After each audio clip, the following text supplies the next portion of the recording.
friends, welcome back to my channel. So that square area, which is just beyond the bed where the garlic is planted and now mulched with leaves, is an area I've grown the red Cory squash the last few years. Been doing some research about the Hugelkultur beds, and I am going to create one back here in this. It's a 6 foot by 6 foot square area, and you get to join me for this little adventure in the garden. I don't know what they're doing, but I might be in trouble now. I got them on film. There they go. Should be one more. They're just circling around. I live below a big gated community that actually has an airport, and we've actually in the past we've actually had those what the heck are they called, those planes that can like take off like a helicopter and then fold their wings out. Ospreys, that's the word.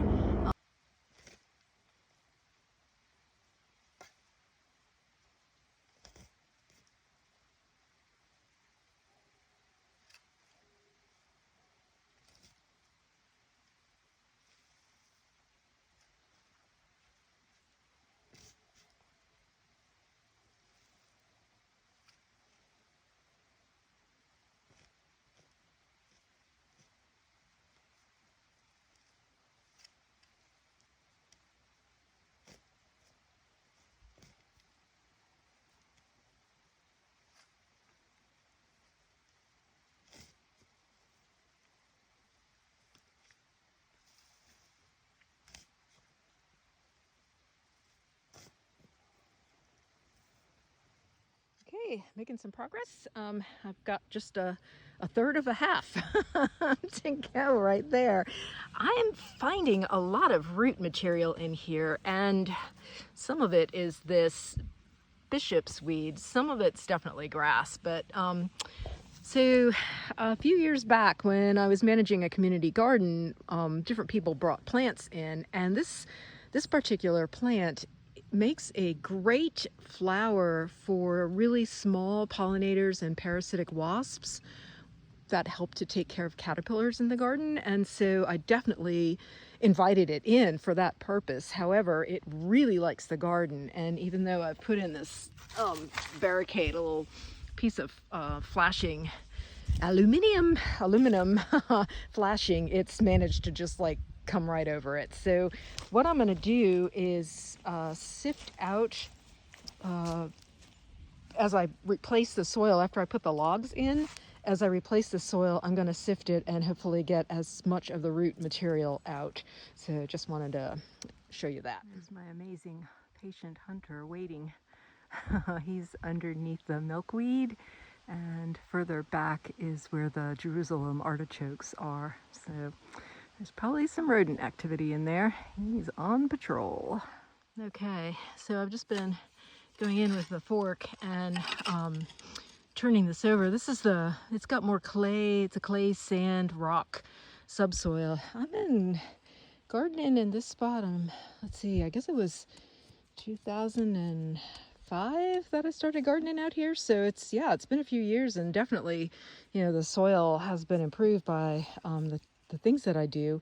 But here's the subsoil. So I just wanted to loosen that up. There's a really big rock right there. I'm gonna start bringing logs over and get this thing set up.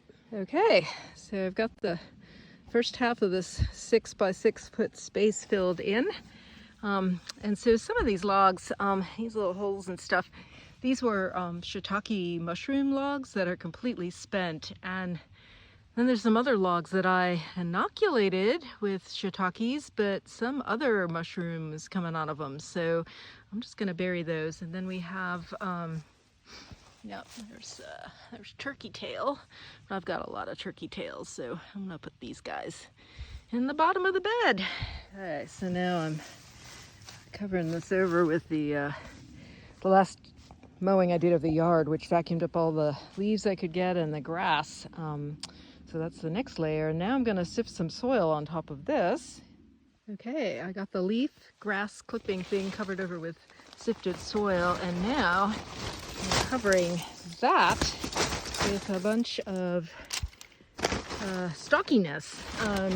So goldenrod stalks and Joe Pye and wild lettuce and jewelweed, just whatever's stalky around here in the yard. I'm just covering that over with that, and then we'll do the next layer.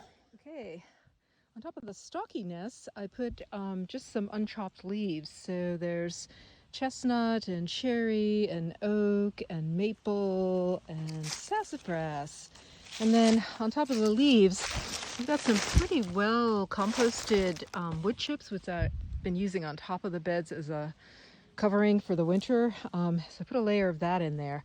My battery is almost gone, so I'm going to go in the house and charge that up and get some hydration, and then I'll come back and show you the next part.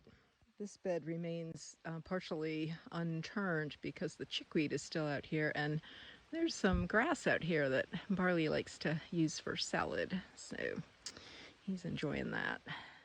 Having already had snow here once and a couple of really good heavy frosts, there's really not that much green out here.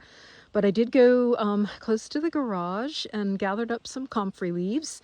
And I looked to see the nettles are not available at this point, so I probably will make a tea from the dried nettles I have, and I'll use that to water it in. So now I'm going to start sifting that soil and covering this over, and then I will also add compost, and I will also add another layer of the leaves that I use the mower on, and chop the leaves up with the grass, and I will put that on as another layer in here as well. So I'm gonna just keep going. It's getting ready to be dark 30 here. I'm only going to be able to get half this 6 by 6 foot area done today, and tomorrow I'm back on my friend's mountain planting trees, so hopefully the weather holds and I can get the other half of this done. But thanks for joining me. I'll show you one more clip of this once I get the soil mounded and sifted on top of here. It might be past dark 30 out here. I don't know if you can see that. So I just added grass and leaf stuff, and then I put compost on top, and then I just have a carton that I save my eggshells in and I crunch them up. So I just added a layer of that, and I'm gonna finish sifting that soil and putting it on top.